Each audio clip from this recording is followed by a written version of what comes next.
Attends, Serge, on va voir si on éteint la lumière. Non, c'est vraiment la lumière de la porte qui fout le merdier. Tout. Bon, attends, je vais m'en occuper. Comment? Tu fais le portier? Ah, oui. Bon, et ben, ou à Mégane. Alors c'est bien parce qu'on est quasiment en famille. Hein. Oui, donc est-ce que c'est utile de présenter Serge, le grand Mais Serge? non, mais c'est bon. C'est un vieillard. Papa. Donc, l'homme des tropiques qui revient nous voir de temps en temps, ou vice-versa. Plus tu fermes, mieux c'est. De temps en temps parce que les tropiques. Hein, c'est ça? Bah vie. Ouais, plus tu vas fermer, mieux c'est. Hein. Non, le mieux c'est de la virer. Ah oui, ça va, j'ai compris. Bah voilà. Bah voilà. Bon, bah alors on y va. Donc, alors, bonjour à tous. L'histoire, ça va être l'éclipse qui a eu lieu au mois d'avril, là, en Australie. C'était une éclipse très particulière dans le sens qu'elle était très courte, elle n'a duré que 62 secondes. Et donc, on peut dire que c'est une éclipse courte, 62 secondes. Et j'ai essayé de relever le défi dans les 62 secondes de la dessiner, de réussir à la dessiner dans les 62 secondes imparties. Donc c'est un peu l'histoire de ce dessin d'éclipse c'était un pari un peu fou que de dire je vais essayer puis on verra bien si ça marche quoi. Alors évidemment c'est toute une histoire. Les éclipses ça a commencé en ce qui me concerne en 99, où avec le club Magnitude 78, on a été la voir du côté de Beauvais et on a eu la chance de la voir pile dans une trouée de nuages. C'était la première grande expédition de Magnitude 78, ça a été un plein succès. Et c'est vrai qu'elle était très belle. Et je me souviens qu'en revenant à la maison, je dis mais merde, mais j'aurais dû la dessiner. Parce que autant on voit des milliers, des dizaines de milliers, des centaines de milliers de photos d'une éclipse qui vient de se passer, autant des dessins d'éclipses, on n'en voit pas beaucoup. Et je m'étais promis que pour la prochaine, je prendrais les crayons. Et surtout avec le club, on s'était promis, on en a vu une, c'est clair, on en verra d'autres parce que c'est vraiment chouette. Et c'est vrai que quelque part, c'est au sein du club Magnitude 78, ça a été l'instant qui a déclenché un certain art de vivre dans le club, à savoir d'organiser des voyages lointains, entre autres pour aller voir ces phénomènes qui ont lieu aux quatre coins de la planète. Donc tout ça, ça se traduit par un truc incroyable, c'est qu'en fin de compte, avec le club, on se rend compte que quand on prend une map monde, on l'a pas mal parcouru rien que pour voir des éclipses, quoi. Hein, donc la première on va les voir, hein, donc en tout, là il y en a 9 de représentés, les 9 que j'ai pu voir. Voilà. Donc tous les continents ont été visités, latitude nord, latitude sud, de l'Europe, de l'Asie, de l'Afrique, etc. Donc ça commence à devenir, je trouve, assez impressionnant, hein, parce que c'est vrai que comparé à Texero ou Bourges là, qui avait je sais plus combien de 30 éclipses à son actif, et puis le père Morel qui veut relever le record, ça la joue petit calibre, mais enfin moi en ce qui me concerne, je suis assez content. Donc la seconde que j'ai pu voir, c'était l'annulaire qui avait lieu en Espagne, que j'étais voir avec notre copine Brijou, là, celle qui fait les astrolabes. Et donc on avait fait une annulaire, et puis une annulaire c'est sympa, mais en fin de compte, c'est jamais qu'une annulaire et c'est pas une totale. Donc on avait été surpris, on avait été aussi surpris qu'une annulaire, là on comprend, si on n'est pas pile là où il faut, on l'a pas, on n'a pas le phénomène, ça joue vraiment au kilomètre près. Et là c'est un chapelet, c'est du temps de l'argentique, hein, c'est un chapelet qui est vraiment fait, c'est pas du Photoshop, hein, c'est fait sur une pellicule. Autre temps, ça c'est la photo qu'on avait fait Brijou. Et on voit que sur la centralité, elle est pas mal, mais on voit un très léger décalage qui était d'un décalage, je crois on était à 8 km de la zone de centralité, et on note ce petit décalage. Et après, c'est vrai que pour l'avoir, il faut qu'elle ait une montre à la seconde près, ce qui n'était pas mon cas, parce que j'ai jamais de montre, c'est pour ça que j'ai pas l'annularité. Et que Brijou, elle l'a. Bravo Brijou. Et de là, Calva, c'était un peu pour préparer la grande expédition, la première grande expédition du club, pour celle, du Saros précédente, celle qui vient d'avoir lieu au mois d'avril, celle qui a coupé l'Afrique, qui est remontée à travers la Méditerranée, qui est passée en Turquie. Et pour le club, on s'était juré d'aller la voir en Libye, chez Kadhafi, à l'époque de Kadhafi. Donc un énorme road trip à travers le désert, une aventure hors du commun, et un truc vraiment de folie. On est passé au Ouanamus, là, ce volcan qui est en plein milieu du désert, pour aller l'observer ici. Donc une éclipse de 4 minutes, ce qui commence à se respecter. Non, c'est celle de la prochaine qui sera l'équivalente de celle-ci. Voilà. Donc une super expérience. Et puis mon premier dessin d'éclipse, alors pourtant 4 minutes, il y avait le temps. Et puis, donc tout ça, c'est fait avec des lunettes, des longues vues d'observation, des longues vues terrestres à la L80. Et puis là, il y avait aussi l'ETX 90. Alors, c'est chiant parce que quand on passe d'une lunette en vue normale à un ETX qui est inversé 2 fois, c'est un peu pénible à remettre la gauche à droite et le dessus en bas. Enfin, c'est un peu le bordel, quoi. Et puis au final, j'avais un résultat, bon, c'est clair, j'avais un résultat, mais j'étais pas très très satisfait du résultat parce que c'est très... ça souffrait d'imperfection. Ça évoque, mais c'est pas très très fidèle. Enfin, c'était pas simple, quoi. Voilà. Et donc je m'étais dit, pour réussir ces coups-là, il faut mettre au point. Enfin, il faut que je me mette au point une méthode de dessin pour ces dessins très particuliers qui ne peuvent durer que l'instant offert par la durée de l'éclipse, ni plus ni moins. Il y a pas le choix, quoi. C'est pas comme une galaxie, un truc où on peut y retourner 3 mois après, c'est toujours la même. La suivante, elle était superbe avec le père Morel, cette épopée incroyable, la route de la soie en 2008, où on est passé de chez les Ouzbeks, en passant chez les Kirghizes, traverser le désert du Taklamakan pour arriver au désert de Gobi, tout là-bas, là, et une incursion jusqu'au départ de la Grande Muraille de Chine, un périple hors du commun, on s'est marré comme des bossus, et on a vu une très très belle éclipse, vraiment très très belle. Et ça avait donné ça, c'est-à-dire le lieu de l'éclipse, on est dans le désert de Gobi, on a quelques dizaines de kilomètres de la frontière mongole. Là, voilà la joyeuse bande de la SAF implantée pour voir l'événement. Mais on voit que le ciel, il y a des putains de cumulus, quoi, qui sont là. Et ça a été un stress jusqu'au dernier moment. Bon, je vous passe les détails, il a fallu courir, on a eu le palpitant qui est monté en zone rouge et tout, mais on a pu la voir. Et là, j'avais mis au point une méthode qui est gratifiante parce que ça m'a donné ce résultat-là qui est beaucoup plus fidèle à la réalité. Donc là, on était sur une éclipse où il y avait très peu d'activité solaire. Donc on voit une éclipse très, très structurée avec des grands panaches dans les zones équatoriales et les jets polaires. Cela, c'est clair, hein, quand il n'y a pas d'activité, pôle Nord, pôle Sud, les lignes de champ magnétiques organisent toute cette matière selon les lignes de champ qui ne sont pas très perturbées. Et voilà. Donc là, j'étais assez content du résultat. Une petite étoile chopée au passage, c'est delta du cancer.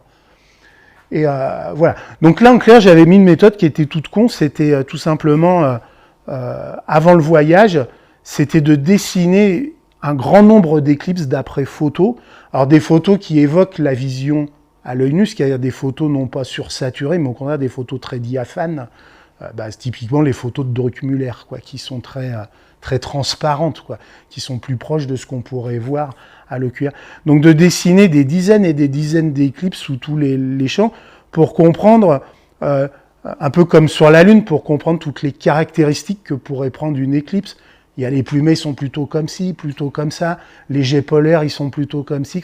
D'identifier, j'ai envie de dire, des formations typiques, de pas être surpris de dire tiens, c'est bizarre, c'est comme ça, j'aurais pas cru, quoi. Voilà. Donc de s'entraîner et puis de voir comment les dessiner, est-ce qu'il vaut mieux le dessiner plutôt comme ci, plutôt comme ça, etc. Donc de s'entraîner déjà à dessiner des éclipses de soleil. Une fois que la technique est bonne, après c'est de recommencer le même jeu, mais avec un chronomètre dans les délais impartis. Celle-là, je crois qu'elle faisait 120 secondes, et je sais pas combien, enfin elle faisait un peu plus de 2 minutes.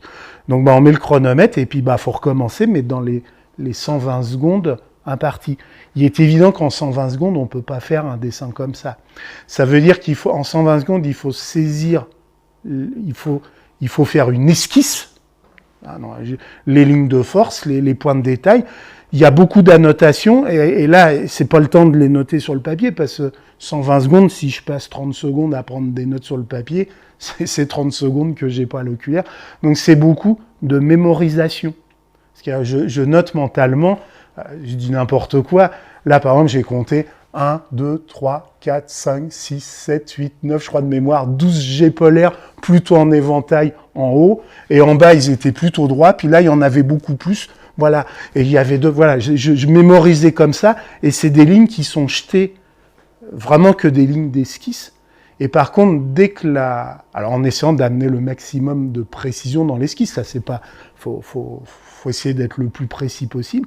Et après, dès le troisième contact, alors là c'est vrai que je m'occupe plus du reste, bah, j'ai envie de dire, l'image, c'est de mémoriser l'image au maximum, pour vider le disque dur, quoi, et d'arriver à ce résultat-là. Voilà. Et ça dure à peu près 10 minutes. Après, ça a plus de sens. Il reste moins dans la tête qu'il y a sur le papier, donc ça a plus de sens. Donc à un moment, faut arrêter, quoi. Voilà. Donc là, à peu près, c'est 10 minutes de dessin supplémentaire, mais qui est ce travail de finition et des détails qu'on a mémorisés. Alors dans les petites astuces que j'ai vues, de surtout pas perdre de temps dans les corrections. Ce serait stupide de dire « Ah bah celle-là, elle est pas là, c'est la même, mais elle est là, je vais pas tout gommer, tout recommencer. » Donc je note juste que celle-là, elle est pas là, elle doit être là. Et à la maison, sous Photoshop, il sera très facile de découper ça, puis de la mettre dans le bon sens. Voilà. Et j'ai pas perdu de temps. Voilà. Et un truc qui est sûr, c'est le dessin d'origine qui est préservé et qui est pas modifié. Pour moi, ça me semble important. Donc voilà, j'avais mis au point ma méthode, ça avait marché. Donc on va continuer. Dans la foulée, toujours en Chine, toujours avec le père Morel et la SAF, celle de juillet 2009, c'était une majeure, 5 minutes 45, qui était un peu au large de Shanghai. Par malheur, la météo a vraiment pas été de notre côté. C'est la seule où à Shanghai même, on devait l'observer, il devait pleuvoir. Donc ceux qui sont restés à Shanghai en ont profité pour faire de la lessive, parce que ça rinçait bien. Et puis sinon, un petit groupe s'est détaché pour aller vers l'Est, où les prévisions étaient un peu mieux. Donc en Chine, c'est jamais facile de déplacer un groupe, on était je sais pas combien, 3 autobus, entre ceux qui voulaient, ceux qui voulaient pas, ceux qui, après les autorisations qui voulaient, celles qui voulaient pas, enfin Et donc on est arrivé à un endroit où on a pu voir le début de l'éclipse, et puis c'est ballot, parce que, alors, on s'était garé sur une aire d'autoroute, là on reconnaît l'ami Ludo avec sa femme, et puis derrière le Yann, et quand l'ombre est arrivée, on était sur un parking public, l'éclairage automatique s'est allumé, donc déjà on a vachement gagné, et les nuages sont arrivés, donc double merde, et donc là c'est frustrant, et en fin de compte, j'en ai fait ça, et en fin de compte je suis assez content, parce que c'était évocateur de ce qui s'était... Alors on se rend bien compte que derrière les nuages il se passe des trucs de fou, quoi. Et en 5 minutes, donc presque 6 minutes, il y avait largement le temps de faire quelque chose. On voyait bien qu'en dessous ça envoyait du feu, quoi. Mais on l'a vu qu'à travers les nuages, et ça fait... Mais quelque part, il y a une ambiance. Voilà. Donc, on va dire que c'est la seule un peu foirée, quoi. Mais au final, non, elle n'est pas si foirée que ça, quoi. Ah, celle-là, elle était bien. 2012, avec le club, on était parti en Australie. Et là, on a fait un périple de malade, donc en arrivant à Sydney, pour 2 minutes, donc 122 secondes, c'est pas spécialement long. Donc on a fait un énorme périple sur la côte est australienne, de Sydney jusqu'à Cairns, c'est un peu au-delà, pour aller la voir dans l'arrière-pays. Avec ça, c'était vachement marrant. Avec l'ami Jean-Marc Leclerc, il avait fait des prévisions météo très drôles en prenant toutes les cartographies des années, des décennies, les cartographies de météo, et en empilant toutes ces images, ces décennies d'images, tout était blanc sauf un petit trou, c'était là. Et il a dit, si depuis des décennies, il n'y a pas de nuages là sur le mois qui nous intéresse, il n'y a pas de raison que cette année-là, ça s'appelle des statistiques, quoi. Et en effet, on a été là, et alors là, ça a été la fête du slip, c'était absolument génial. Bon, déjà, un périple assez extraordinaire, ça fait quelques milliers de kilomètres, un périple de nature, hein, vraiment, l'Australie, c'est la... Et puis la Gold Coast, bon, après, faut aimer, c'est autre chose. Et là, c'était clean, donc voilà, le lieu, on était posé dans l'arrière-pays, elle avait lieu au lever du soleil, donc plein est.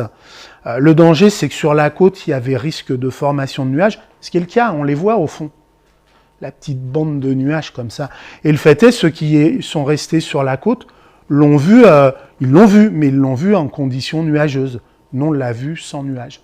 Voilà. Donc, au lever du jour, on croyait une affluence pas possible. Alors ça aussi, c'est des trucs à remettre au goût du jour. On était venu 2 jours à l'avance, craignant qu'il y ait affluence et que ce soit sursaturé. Et vu qu'il n'y avait qu'une seule piste qui coupait la ligne de centralité, on s'est dit les places vont être chères, quoi. Et pas du tout, parce que voilà le jour J, voilà le parking, il n'est pas saturé, et il y avait de la place, quoi, il n'y a pas de souci. Et c'est un truc que, mine de rien, on constate au fur et à mesure des expériences qu'on peut faire. C'est pas à peine de se prendre le chou.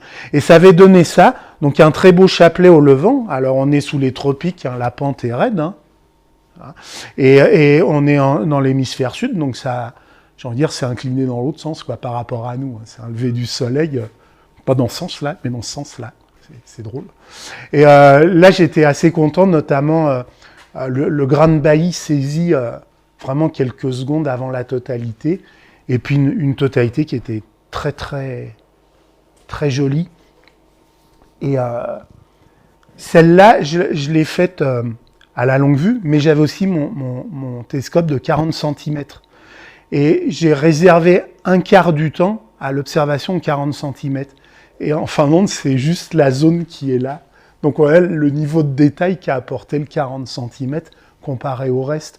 Et on se dit, putain, je m'étais toujours dit, un jour, il faudrait que je fasse une éclipse qu'avec le 40 cm pour arriver, justement, choper des phénomènes turbulents qui sont absolument invisibles avec une lunette de 80, quoi.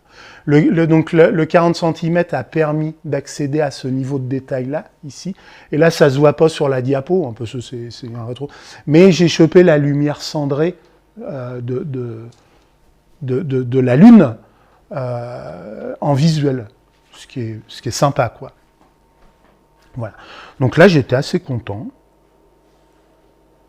Et c'est vrai que si on la compare avec une photo, ça colle pas trop mal, quoi. La zone qui est donc détaillée était cette zone-là, ici. Là, panache là. Mais après, si on regarde les panaches, la protuée, tout le bordel, on est à peu près dans les clous, quoi. En 120 secondes. Ah, celle d'Amérique, ça c'était bien. Alors celle-là, on l'a jouée science avec le site de Xavier Jubier, là, qui fait des statistiques météo. Donc en clair, sur la ligne sur la ligne de centralité, il fait les prévisions météo de couverture, de pourcentage de couverture nuageuse. Donc évidemment, plus la courbe est vers là, moins il y a de probabilité que ce soit couvert, réciproquement quand ça. Donc là, quand on voit la courbe, on voit bien que là, c'est peut-être pas mal, là, c'est peut-être pas mal, quoi. Voilà. Mais si on va par là, il y a moins de, on a des chances on dépasse une chance sur 2 d'avoir des nuages. Donc évidemment, on a choisi là où c'était le plus favorable. Donc c'est dans l'état de l'Oregon, un tout petit village qui s'appelait Mitchell. Donc voilà, par rapport à la ligne de centralité, on s'est posé là. Et il se trouve que à cet endroit-là, c'est la fameuse star party de l'Oregon. Donc on a fait d'une pierre deux coups, on a fait l'éclipse à la star party de l'Oregon. Donc déjà, ça nous a permis de voir ces rassemblements soi-disant mythiques, où il paraît que c'est les meilleures choses qui puissent exister au monde. On a été se rendre compte par nous-mêmes qu'on n'a pas du tout à rougir de nos rassemblements et de nos conceptions et fabrications. Et quelque part, voilà. Et donc une très très belle éclipse. Alors pareil, là aussi il y avait des zones qui étaient sursaturées, et là on n'est pas bien loin de la zone de centralité. On a bivouaqué avec le Pierre, le Cyril Hounet et puis Eliane, et il n'y a personne, alors qu'on est dessus, quoi, et c'était sursaturé autre part, quoi. Voilà. Donc voilà vers quoi on voit il y a littéralement personne, quoi. Alors qu'on est là où il faut être. Donc ce joli petit paysage et la photo de Pierre du diamant où déjà la couronne, la basse couronne était visible. Elle était vachement intense, elle a été très esthétique, je trouve. Et en dessin, ça a donné ça. Donc on voit la colline et puis l'évolution du chapelet, Grande Bailly, où en effet, malgré Grande Bailly, on commence en visuel déjà à voir la présence de la basse couronne à l'opposé. Et puis ces trois beaux panaches là qui forment comme une tête de fennec, là, le nez, les deux oreilles, des jets polaires d'une finesse extraordinaire. Je l'ai trouvé très très très esthétique. Très très belle. Et on s'est rendu compte qu'on a eu un sacré coup de bol parce que c'était la période des incendies monstrueux sur la côte ouest, la côte ouest américaine. Et en fait, les fumées d'incendie, elles étaient juste là, quoi. C'est-à-dire, malgré la bonne météo, on aurait pu être engloutis sous les fumées et on n'aurait strictement rien vu, quoi. Et quand on a quitté le campement, on avait les yeux qui piquaient, hein. Il y avait des endroits, il y avait une visibilité de quoi, même pas à 100 mètres. Hein. Voilà. Donc là, les vues de détail. Donc tout ça, c'est fait à la lunette 80 ou au 250. Donc classique, hein, les taches solaires, quelques facules, et puis surtout de la mise en évidence du relief lunaire. C'est pas découpé au cutter, c'est les montagnes de la Lune qui se découpent sur le disque solaire. Le Grande Bailly, là, c'est quand même assez sympa. Alors, avec le truc, évidemment, dans une éclipse, il faut organiser son travail dans le temps imparti, c'est-à-dire là où ça va disparaître, les premières choses à regarder, c'est à l'opposé, c'est là où elles sont le mieux visibles. Voilà. Et là, une belle protubérance de l'autre côté, quand même des effets de chromosphère déjà qui ont lieu juste au moment de l'occultation, et une basse couronne qui commence à se faire sortir, alors qu'on n'est pas encore au fameux 100% de... Et puis voilà la totalité. Sympa. Voilà. Après, il y a eu celle-là, elle était bien. 2019, ce truc qui a principalement traversé tout le Pacifique, donc quasiment aucune terre au soleil, et puis qui se finissait en coucher du soleil, en coupant l'Amérique du Sud par le Chili, et qui se finissait en Argentine, à Buenos Aires, quasiment. Et là, pareil, donc méthode Xavier Jubier, on regarde les statistiques météo, puis là, il n'y a pas besoin d'être grand clair pour voir où il faut aller la voir, quoi. Beaucoup ont été la voir au Chili, de l'autre côté de la frontière de la Cordillère des Andes, avec quand même des statistiques assez sympathiques.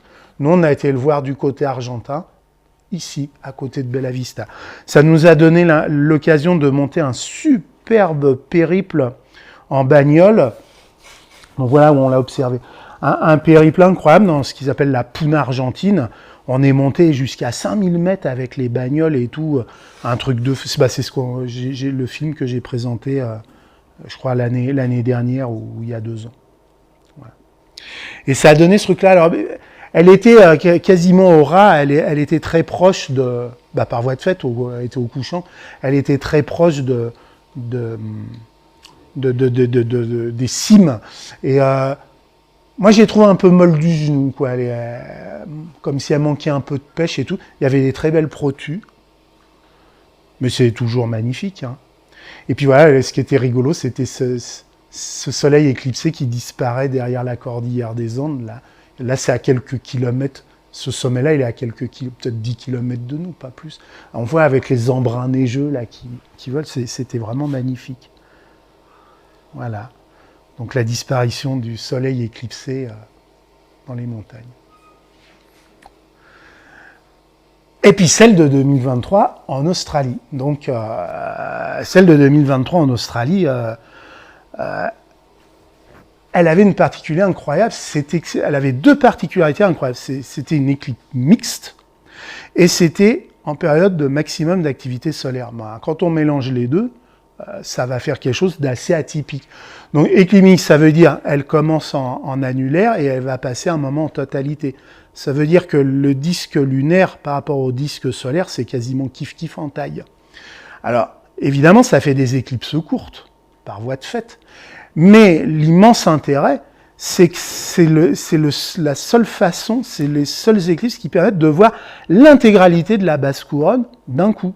Et non pas un coup je te vois à gauche, un coup je te vois à droite, et puis voilà. Et donc là, on voit vraiment l'intégralité de la basse couronne et de la chromosphère. Il n'y a qu'une éclipse courte qui permet, évidemment, plus elle sera courte, plus ce phénomène-là sera exacerbé. Et de l'autre côté, activité solaire, ça veut dire les panaches vont partir dans tous les sens, et ça va être café de protubérance, la même chose qu'on voit aujourd'hui, quand on regarde le soleil, il fait pas pitié, quoi. Donc on dit, ça va... Alors, en effet, 62 secondes, on peut dire, ouais, mais d'un autre côté, elle va être terriblement atypique par rapport à toutes celles, les précédentes, qui ont déjà été vues.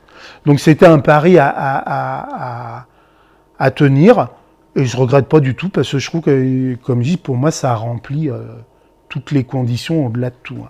Donc quand on voit la trajectoire du truc, c'est assez restreint, hein, c'est dans l'océan Indien, ça couple un tout petit bout de terre là sur cette quéquette là ici, et puis après on arrive dans l'Indonésie où les statistiques météo sont, plus c'est rouge, plus il y a des nuages. C'est ça cette carte là, c'est la couverture nuageuse. Donc là, ça va pas être évident, quoi. Donc le seul endroit pour aller le voir, c'est ici, quoi. Il n'y a pas le choix. Donc est-ce que ça vaut le coup, est-ce que ça vaut pas le coup? Moi je me suis dit, allez bingo, on va voir, on va y aller. Donc pareil, statistiques météo, on voit bien que il n'y a pas trop le choix. Là, sur cette petite péninsule australienne, les statistiques météo sont assez favorables. 30% de risque de couverture météo. Donc on y va. Un tiers de chance, c'est jouable. Et donc l'occasion, pareil, de faire un joli périple à notre façon. Alors là, ça a été un périple à la Wanegan, vraiment cool, sympa comme tout. Donc arrivé à Perth, on longe la côte ouest, qui est une côte corallienne. Hein. On bouffait de la langouste et tout, c'était vraiment sympa. On campait de temps en temps et tout, pour aller sur cette péninsule pour voir l'éclipse. Puis après, on a fait une petite incursion comme ça pour aller voir quelques parcs nationaux et on est descendu avec une toute petite incursion vers le sud. Parce que déjà là, ça s'appelle un peu l'océan Antarctique, quoi. Donc les bestioles, c'est plus tout à fait les mêmes, quoi. Alors que le tropique est juste au-dessus, hein. C'est drôle. Alors l'Australie, c'est ça, quoi. C'est des paysages... je ne vais pas vous faire un livre photo, mais c'est des paysages assez bronzing, quoi. Et on voit ça que là-bas. Des roches de toutes les couleurs, très découpées. Enfin voilà, c'est typique de ce qu'on peut voir là-bas. Ça, c'est vrai que même en Europe, c'est rare des paysages comme ça, quoi. Voilà. Alors là, c'est vraiment l'ambiance typique des paysages qu'on avait. C'est-à-dire la terre rouge à perte de vue, quelques collines, les eucalyptus à tronc blanc, et puis ce bush là, herbeux, broussailleux, à perte de vue. Vraiment typique de ces presque 2000 km qui nous séparaient de Perth jusqu'à la zone d'éclipse. Et puis voilà, là-bas, on vit bien, quoi. Voilà, ça, c'est une brasserie, quoi. Hein, parce qu'il y a, je sais pas, il y a au moins 100 000 litres de bière qui sont mis derrière, des alambics et tout. Et quand on est devant les siphons, il y a que l'embarras du choix, quoi. Et c'est un vrai art de vivre. On a bu de ces bières, nom de Dieu, c'est pas des Cronenbourg. Hein. Voilà. On est passé à... Je me souviens plus du nom de cette ville. Mais ce qu'on voit là, ce sont les antennes. C'était les stations de communication qui ont servi aux missions Gemini et Apollo. Donc c'est là où c'est a little step là for man is gigante, je sais plus trop quoi. Voilà, c'est peut-être une de ces antennes là qui a réceptionné ce fameux signal historique. Voilà, trop sympa. Alors maintenant dans le détail. Alors parce que faut faire ça bien. Donc voilà cette petite péninsule. Et quand on la zoome, voilà à quoi ça ressemble. Alors l'Australie, c'est simple. Il n'y a rien. On n'est pas emmerdé, il y a rien. Voilà. La terre rouge et tout, ces paysages qu'on en a. Il y a une route, ça c'est pas une ville, hein, c'est 3 maisons, hein, qui monte comme ça à la ville d'Exmouth là-haut, 15 000 habitants. Et puis ici, c'est une piste 4x4 qui redescend. La ligne de centralité est ici, donc il y a 2 solutions pour la voir. C'est ici. Ça, c'est la largeur de la bande de totalité. Ça fait 40 km seulement. Donc autant dire, faut viser juste, quoi. Donc il n'y a pas le choix, faut être là et puis c'est tout, quoi. Voilà. Et donc pareil, il y a une seule route, le seul endroit au monde où on va le voir, il va y avoir panique à bord et tout. Donc pareil, on est venu 2 jours avant, on s'est installé, puis en fin de compte, on s'est fait virer par les rangers qui interdisaient les campements sauvages. Ce qui a permis quelques expressions rageuses auprès des autorités, mais ce qui ne nous a pas empêché de l'avoir dans d'excellentes conditions. Alors les paramètres de l'éclipse, les voici. Hein. Donc on est au-dessus du tropique du Capricorne, hein, 22 degrés de latitude. On est quasiment aux antipodes, hein, 114 degrés. Elle va durer 1 minute et 2 secondes. Bah, pas beaucoup. Et voilà le pourcentage entre le diamètre de la Lune, et il y a 1% de différence entre le diamètre apparent du disque lunaire par rapport au disque lunaire. Parce qu'on comprend que c'est petit. La largeur de la bande de totalité, sa vitesse, impressionnant, non ? 2700 km/h. C'est pas mal, hein ? Et puis, donc, les temps, donc, premier contact, deuxième contact, on voit qu'il va falloir la jouer serrée. Alors, le repérage, où est-ce que ça va avoir lieu? Donc, en azimut et en altitude, donc ça va, 54 degrés, ça va. L'azimut, bon, c'était bon. On n'a plus calé tout ça, tout est bon. Après, alors, l'intérêt, éclipse mixte. Éclipse mixte, ça veut dire, ça va être festival Grande Bailly. Ça, c'est simulation des Grandes Baillies. Alors, c'est ballot, hein. Ça disparaît sur le côté qui n'est pas très tourmenté de la Lune, mais quand même, ça commence à bien perler. C'est une simulation. Hein, voilà, ça perle quand même assez joliment. Bon, après, et à la sortie au troisième contact, alors que je verrai pas parce que je suis en train d'essayer, mais là, c'était vraiment la fête du slip. Regardez ça, un peu cette explosion. Hein. Voilà, donc là, c'est sympa, quoi. Je veux dire, ça se voit pas tous les jours, un truc comme ça. Donc oui, on comprend par rapport à la Lune, elle est orientée pareil, à peu près de la même dimension. Donc l'éclipse est faite pareil. Donc c'est vrai, c'est une zone qui n'est pas spécialement, où il n'y a pas des reliefs très tourmentés. Par contre, c'est sorti là où les reliefs étaient beaucoup plus marqués. Ce qui explique la différence en termes de visibilité des Grandes Baillies. Et alors, je disais, putain, l'activité solaire. Le mois d'avant, on était à Blieux en train d'observer le soleil et ça pétait de partout, sur toute la périphérie, ça pétait. J'ai mis nom d'eux. S'il y a ne serait une seule protubérance de ce calibre-là, ça va envoyer, quoi. Donc c'était un peu le pari, quoi. Voilà, des protubérances, il y en avait comme ça sur toute la périphérie du soleil. Donc c'est extrêmement prometteur. Et puis il n'y a pas de raison que ce soit différent. Et en effet, ça n'a pas été. Regardez ça, des arches, là, des trucs de fou. Tout ça, c'est des dessins, c'est pas des photos. Des taches solaires, cette grosse tache qui a été active sur plusieurs révolutions solaires, là, qui était visible à l'œil nu. Hein. Donc on se dit, voilà, on fait le pari. Pour me renseigner, quand même, le seul truc que je trouve pour avoir une vague idée de ce qui va se passer, c'est de consulter les images de SOHO sur ce type d'appareil-là, l'image qui donne est assez superposable avec ce que ça va donner au niveau de la haute couronne en tous les cas. Hein. Ici, c'est une photo et le reste, c'est ce que récupère le soleil. Donc, ça donne une bonne idée de ce à quoi on peut s'attendre, mais on va que le découvrir à l'instant donné.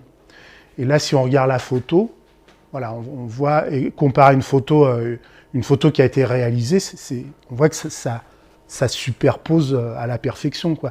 Donc c'est vrai d'aller piocher ces images-là pour se faire un peu une petite idée, ça va ressembler vaguement à ça, quoi. Voilà. Ça permet un peu de déflorer le sujet. Alors, sur le terrain, ça a donné ça. Donc la veille, un essai pour voir si tout marche bien. Donc tout ça, c'est fait à la lunette de 80.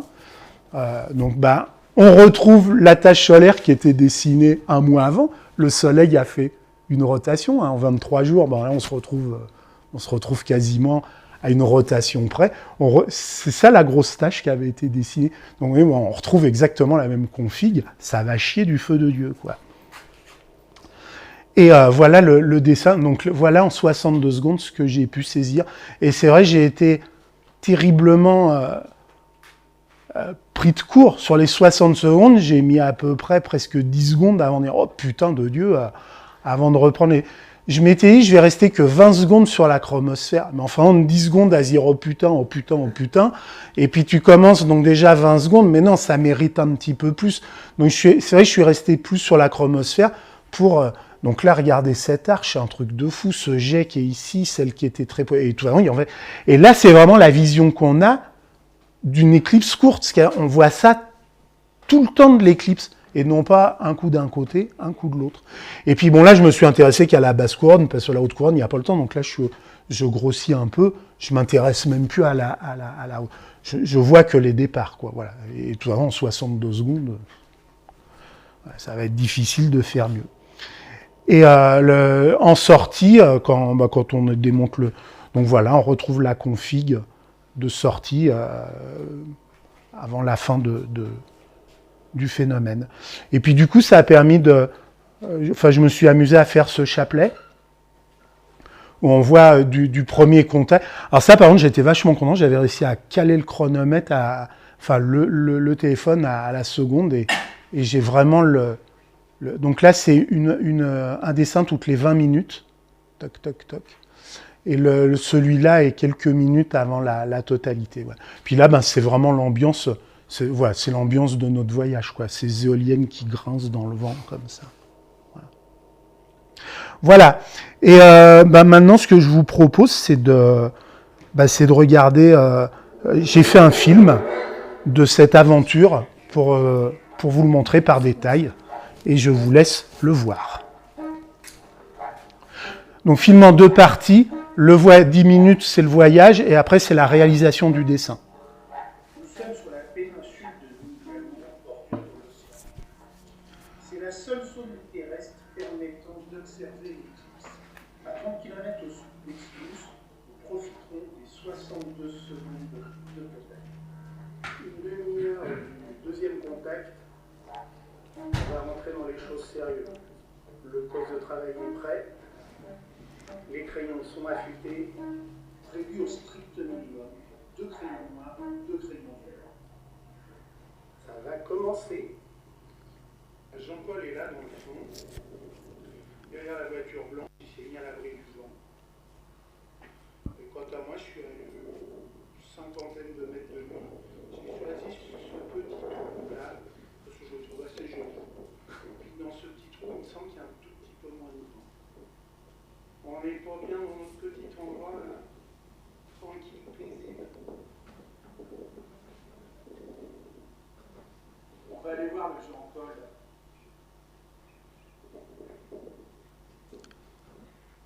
Alors ça se passe comment? Dis-nous tout. J'ai fait des darks, je viens de faire des flats, là je vais refaire une séquence avec les 4. Toutes les 4 et 9, je fais une petite séquence. Bon, t'es serein? Ça va.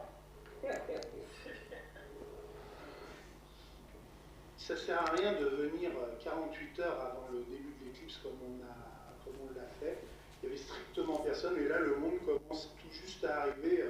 Alors que là le soleil est déjà bien entamé. Mais on se presse pas, on s'installe doucettement. Tout dans le fond, il y a un bus de japonais qui est arrivé il y a à peu près 2 heures. Ils sont venus en nombre et probablement les mieux équipés de tout le spot sur lequel on est.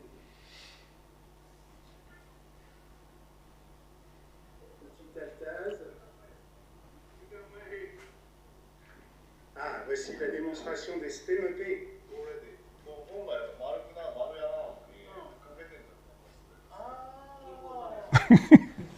Le thé ou la soupe.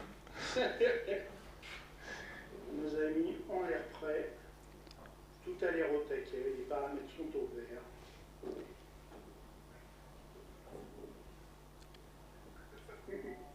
Et là, on voit vraiment le mode dilettante. Un seul instrument. En vente, on s'en fout un petit peu, j'ai l'impression. De temps en temps, un petit coup d'œil distrait. Voilà, ça semble pas bouleverser les foules, tout ça. Donc c'est marrant, du coup, ça fait une tension qui est... la tension n'est pas très forte. Je pense que ça va bientôt commencer. Mais là, on est vraiment en mode très très décontracté, très cool. C'est un peu le charme de cette éclipse, j'ai l'impression. Et de là, voilà notre trou. Tout tranquille. Tout joli aussi, j'aime bien. Voilà, moi je crois qu'il est temps de rejoindre le poste d'observation. Car les choses sérieuses vont bientôt commencer. Voilà. Ça y est, c'est parti.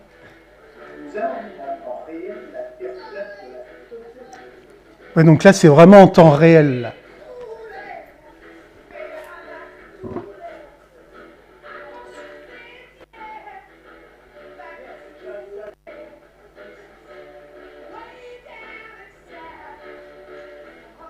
Donc là, lancement du chronomètre. Déclenchement du chronomètre.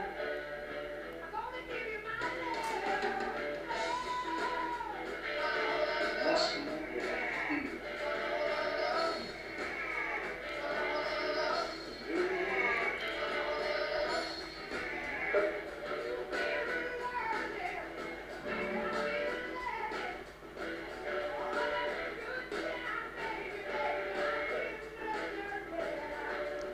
Du premier Grand Bay.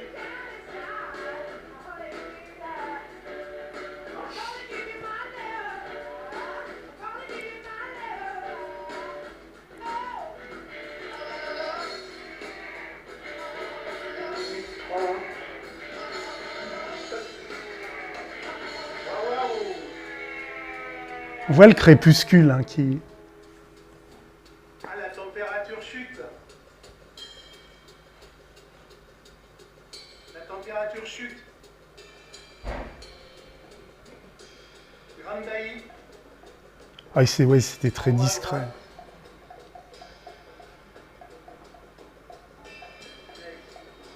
Une minute totalité. Top.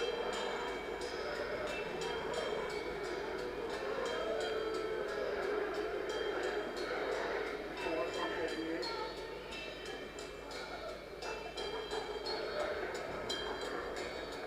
45 secondes. On voit un visuel sur la partie gauche. Là, mais c'est Grande Daï, très très beau. Très très beau, ça fuse comme une mèche. Magnifique, magnifique. À 30 secondes.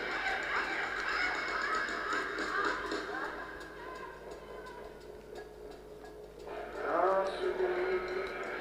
Wow, wow, wow. Il y a l'ombre qui arrive, l'ombre qui arrive. Yo 9, 8, 7, 6, 5, 4, 3, 2, 1, 0. Tapez! Oh là là là là! Oh, il est trop nul, il est trop nul! Oh là là là là! Oh là là! Oh là là! Ah, j'y arrive pas, c'est trop beau! Ah, c'est trop beau! Ah, c'est trop beau!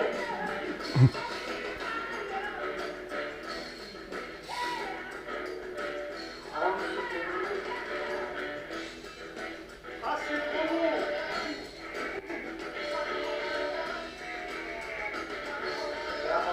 Ah, il y a une marche!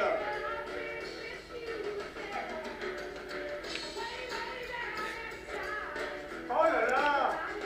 50 secondes. Oh non, c'est pas vrai, c'est pas vrai! Oh, ce jet, ce jet! Oh là là! Il y a une marche là! Ça y est, tape! Ouais! Wouhou! Mais c'est un truc de malade! Un truc de fou! Ah putain, les étoiles là, Jupiter!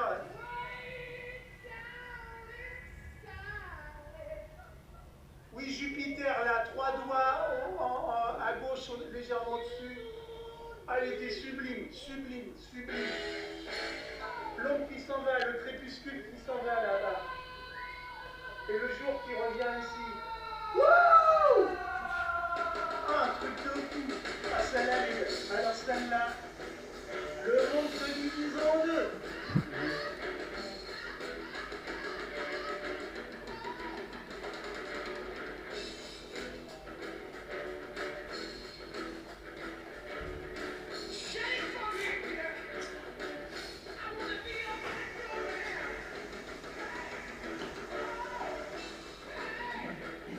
Ah, faut aller. Donc là, il faut une super de flamme.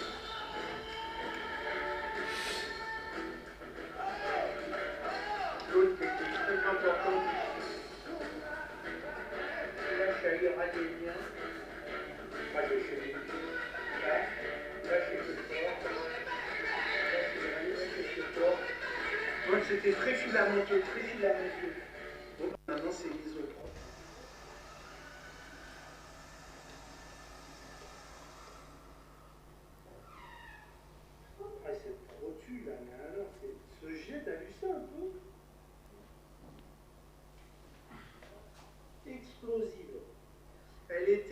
explosive. Bien plus belle que celle d'Argentine. Alors là, ah, c'était filamenteux, c'était beau, c'était beau. À la sortie, là, les larges de plasma, là, ici, là, c'était incroyable.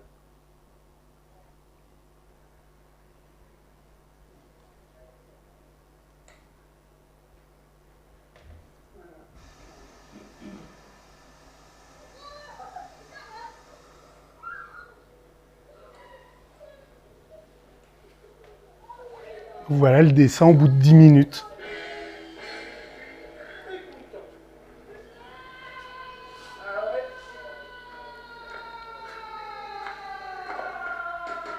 Et ben voilà, c'est fini. Et déjà, beaucoup sont déjà partis. Hein. Ça fait que quelques minutes que ça vient de se terminer. Tout est revenu normal. On va aller voir le Jean-Paul ce qui se passe. Alors, pour moi, c'est la plus belle que j'ai jamais vue. Ah ouais? Ouais. T'as vu les produits? Putain, et les filaments qu'il y avait, un truc de malade. Filaments, mais les produits, oui. Un truc de fou. Un truc de fou. Regardez un petit peu le jumelle. Juste avant que la totalité, quand on déclenchait la vidéo. C'était good. Domo arigato. Very nice thing to visit. But take care. Have a good one. Ça mérite une bonne vie.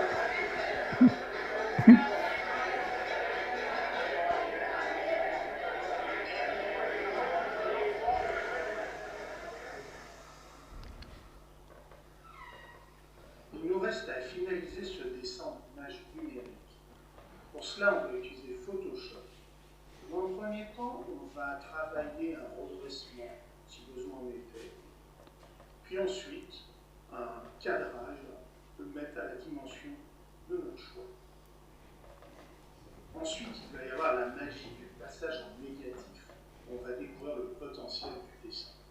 Première chose à faire, on duplique ce calque et on va le désaturer pour avoir une image en noir et blanc. Ensuite, il va y avoir un travail très lourd, très méticuleux de nettoyage du dessin. On va le nettoyer de toutes ces pétouilles, de toutes ces imperfections. On va le corriger. Pour ça, on utilise l'outil correcteur localisé. Avec cet outil, on peut retirer même des défauts très, très forts sans laisser de traces. Maintenant, je vais apporter des corrections que j'avais notées lors du dessin initial. Pour ce faire, je vais utiliser l'outil tampon de multiplication avec une opacité de moitié. En reportant la structure qui est à proximité, je vais pouvoir corriger, par exemple ici, les hauteurs de ces protubérances qui étaient trop importantes par rapport à la réalité. Pour avoir une bonne vue d'ensemble, on va travailler la zone centrale, la zone occultée par là. Pour ce faire, on va sélectionner une zone circulaire bien délimitée. On va aller chercher sur le dessin la zone la plus sombre avec une pipette et avec une petite peinture, on va remplir la sélection. En rester là ne serait pas satisfaisant parce qu'en y regardant plus près, la délimitation n'est pas bonne. Donc avec un tout petit pinceau tout petit, on va comme imiter le relief lunaire. On va faire ça sur tout le limbe lunaire pour briser l'aspect artificiel de ce disque et réduire la hauteur de la chromosphère. En regardant les protubérances, on voit qu'il y a des manques de luminosité. On va utiliser l'outil densité moins qu'on va paramétrer pour n'être appliqué que sur les tons clairs. Avec parcimonie, et avec cet outil, on va éclaircir les zones trop grises de la chromosphère des parties protubérantes. Il faut y aller méticuleusement, c'est du dessin, c'est pas du barbonnage. Il est préférable de pouvoir gérer ce genre d'effet. C'est pourquoi on fait ça sur un calque séparé, dont on ajuste l'intensité de la scène. Il est désormais temps de passer à la couleur, n'est-ce pas? Donc pour ce faire, on va dupliquer le calque de départ, le mettre dessus.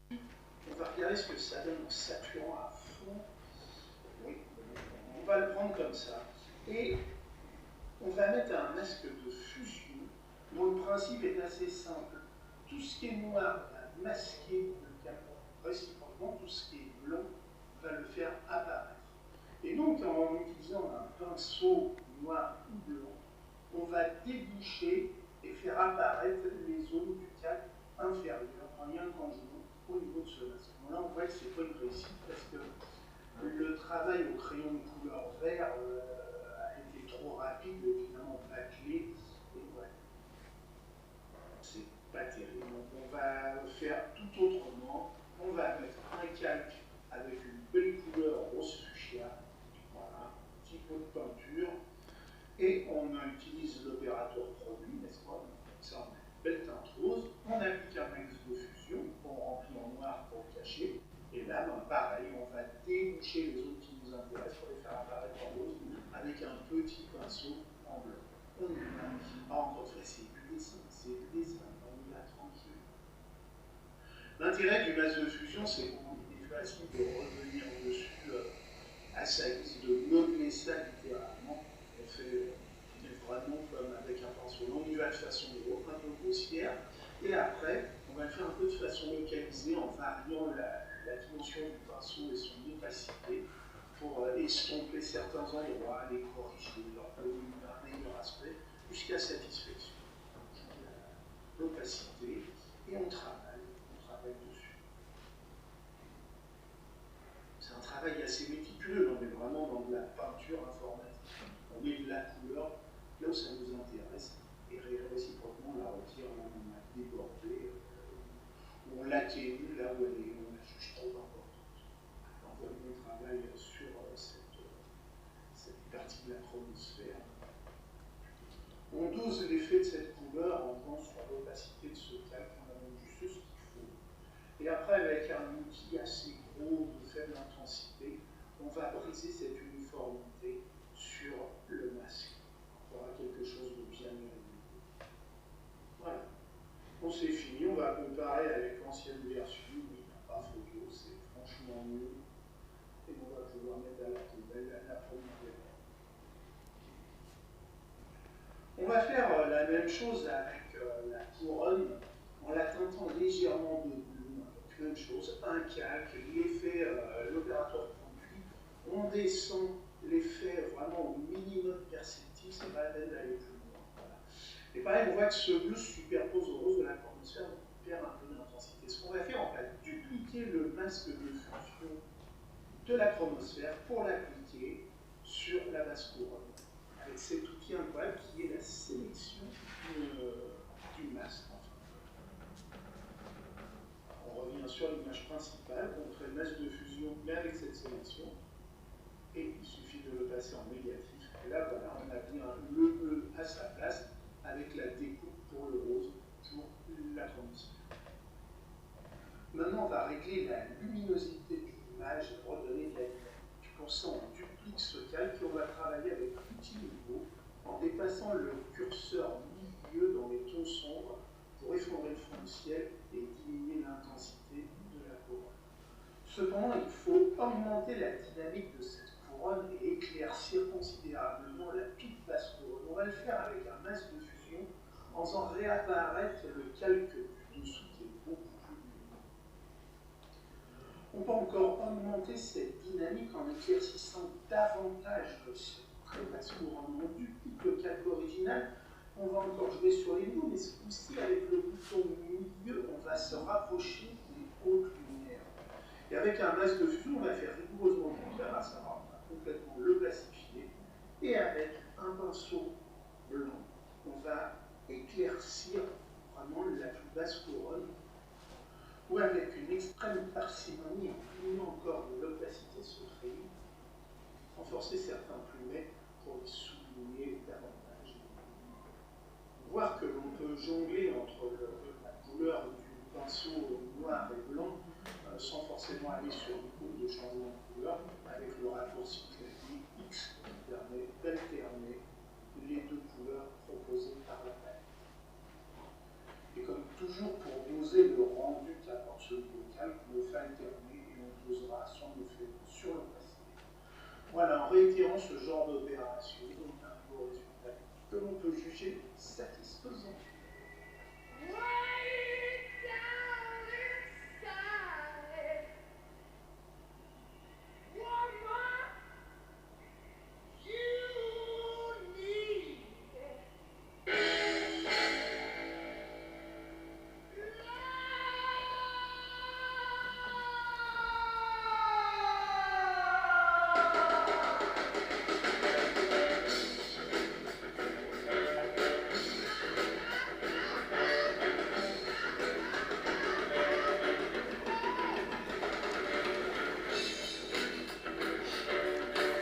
Voilà. Et ben voilà l'aventure. Voilà.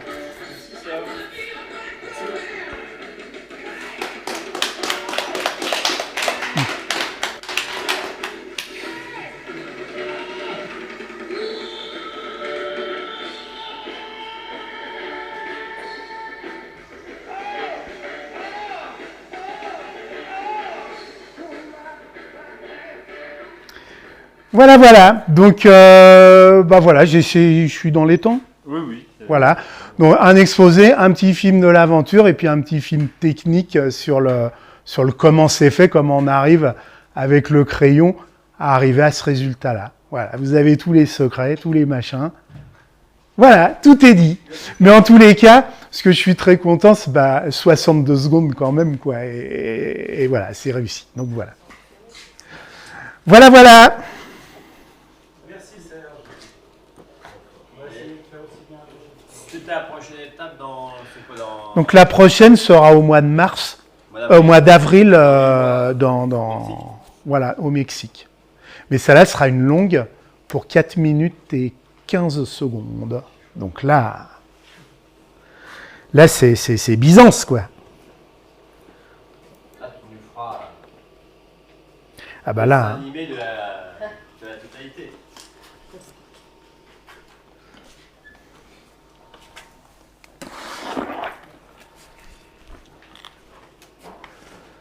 hop, hop et hop.